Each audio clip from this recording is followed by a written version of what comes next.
বানাবো মূলোর পরোটা। তার মধ্যে এই যে মূলোগুলো গ্রেটার দিয়ে ঘষে নিয়েছি, খুব ভালো করে ঘষে নিয়েছি, ধুয়ে টুয়ে ঘষে এটাকে একটু নুন দিয়ে ভালো করে 3বার 4বার করে চটকে চটকে জল বের করেছি। এই দেখুন মূলোর জল, কত জল বেরিয়েছে।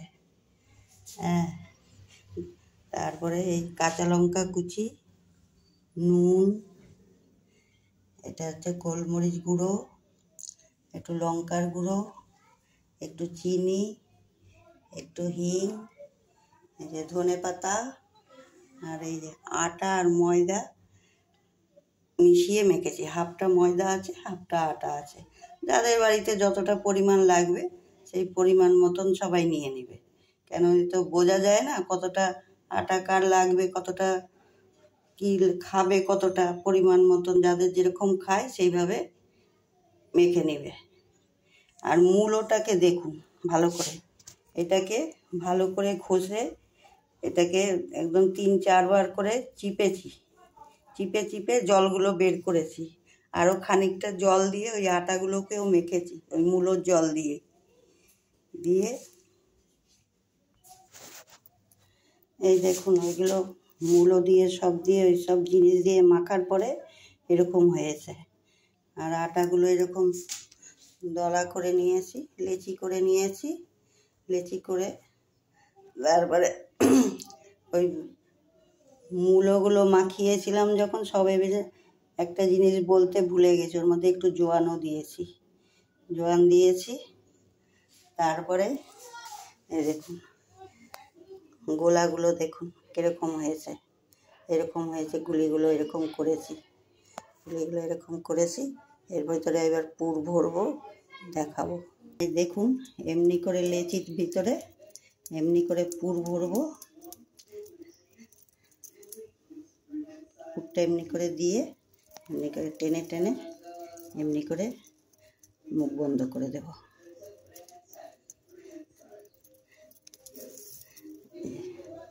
আরেকটা ভরছি দেখুন,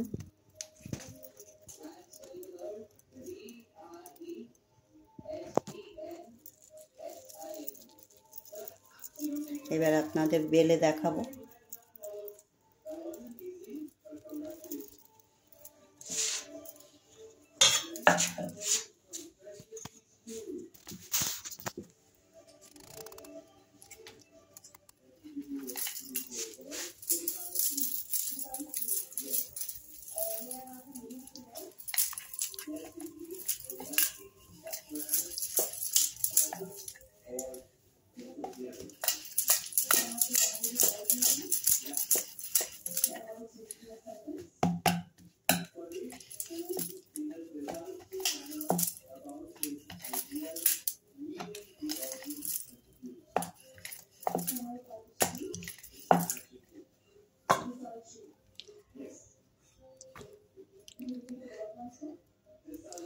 আরেকটা বেলছি,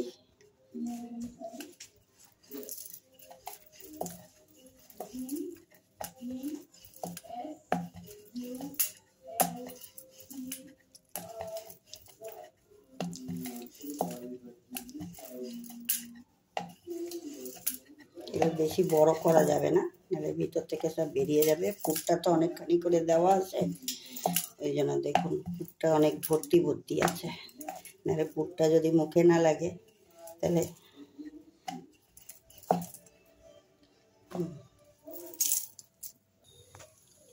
এই যে তাওয়াতে দিয়ে দিলাম, বেলে রেখেছিলাম।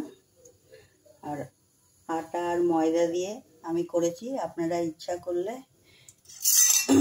শুধু আটা দিয়েও করতে পারেন, শুধু ময়দা দিয়েও করতে পারেন। একটু সাদা তেল দিয়ে একটু নুন দিয়ে শুধু ময়াম দিয়ে করেছি।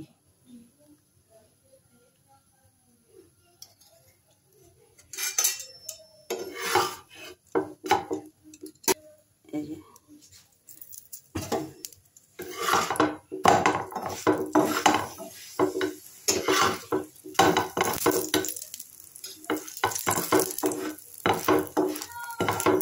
এটা এমনি ঘুরিয়ে ঘুরিয়ে ভাজতে হবে।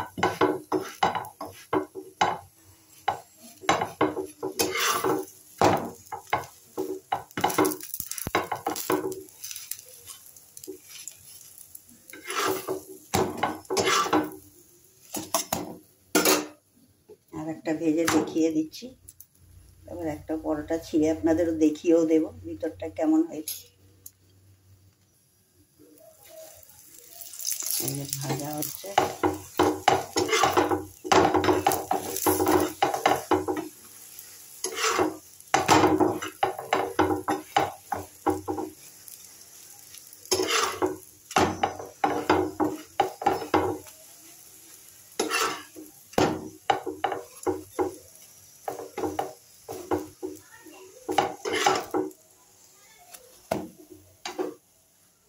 দেখুন পুরো কমপ্লিট হয়ে গেল। দেখবেন এটা সবাই করে খেয়ে দেখবেন। মূলোর পরোটা খেতে খুবই ভালো লাগবে।